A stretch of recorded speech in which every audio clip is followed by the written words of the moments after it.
ठीक है, शुरू करते हैं पास एडजस्टमेंट का बेसिक, बिल्कुल बेसिक, जैसे पास एडजस्टमेंट बिल्कुल ना आता हो उसे भी आ जाए।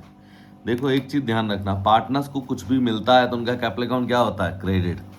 जैसे मान लो पार्टनर्स को क्या मिला, सैलरी मिली, ठीक है, गर्दन दर्द है बच्चों ध्यान रखना, तो सैलरी क्या होगी पार्टनर में, क्रेडिट। ए के अकाउंट में भी क्रेडिट, बी के में भी क्रेडिट, सी के में क्रेडिट, अब सब क्रेडिट है तो टोटल भी किसका आएगा, क्रेडिट का। फिर पार्टनर्स को और क्या मिल सकता, तुम्हारे दिमाग में आ रहा होगा इंटरेस्ट ऑन कैपिटल, बिल्कुल सही जवाब है interest on capital. Interest on capital shortcut में ए ओ बी आई ओ सी लिख दूँ, पेपर के टाइम आ गया, शॉर्ट टाइम लिख रहा हूँ बेटा। क्रेडिट हो गया, लो ये भी क्रेडिट हो गया, कोई दिक्कत, ये भी क्रेडिट। फिर क्या मिलता है पार्टनर्स को, कमीशन, लो भाई कमीशन भी लिख दिया,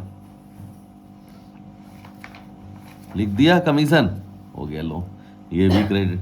पार्टनर्स को तीन ही चीजें मिलती हैं, लो कोई दिक्कत हो बताओ, कोई दिक्कत, कोई दिक्कत नहीं।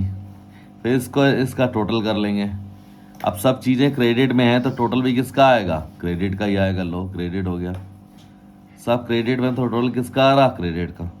अब इस क्रेडिट के टोटल को करोगे क्या, कुछ नहीं दे रखा है, कहा ये तीन चीजें, अब ये तीन ही चीजें क्यों लिखी मैंने, एक भी आ सकती, दो भी आ सकती, तीन भी आ सकती हैं, इसका मतलब हुआ ये तीनों चीजें देना पहले भूल गए थे, ओमिटेड हो गई थी, देना भूल गए थे।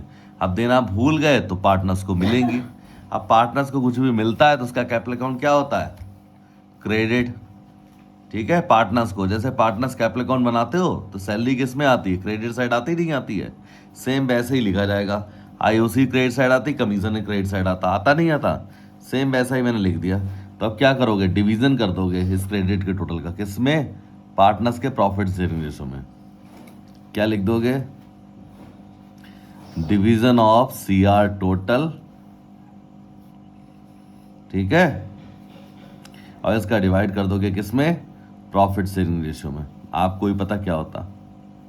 और जब डिवाइड करोगे शेयरिंग रेशियो में तो क्या कर दोगे, डेबिट, क्या कर दोगे, डेबिट। तो यहां डेबिट और क्रेडिट बैलेंस नील हो गया।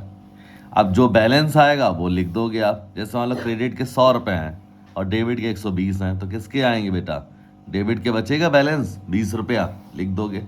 अब क्रेडिट के 80 रुपए हैं और डेबिट के 60 रुपए हैं, तो किसके बचेंगे, क्रेडिट के 20 रुपए बचेंगे। सेम ऐसे ही क्रेडिट के हैं 100 रुपए और डेबिट के भी 100 रुपए, तो यहाँ क्या बचेगा, कुछ भी नहीं बचेगा, बस एंट्री पास कर देना, जो क्रेडिट है क्रेडिट कर देना, डेबिट उसे डेबिट कर देना। सिंपल है एडजस्टमेंट टेबल, बहुत सिंपल तरह से समझ में आ गई होगी, बहुत बेसिक है, बहुत ही बेसिक है। ठीक है बच्चों, इसके क्वेश्चंस में और लगवा दूंगा आपको, तब तक के लिए वीडियो यहीं पर बंद करता हूँ।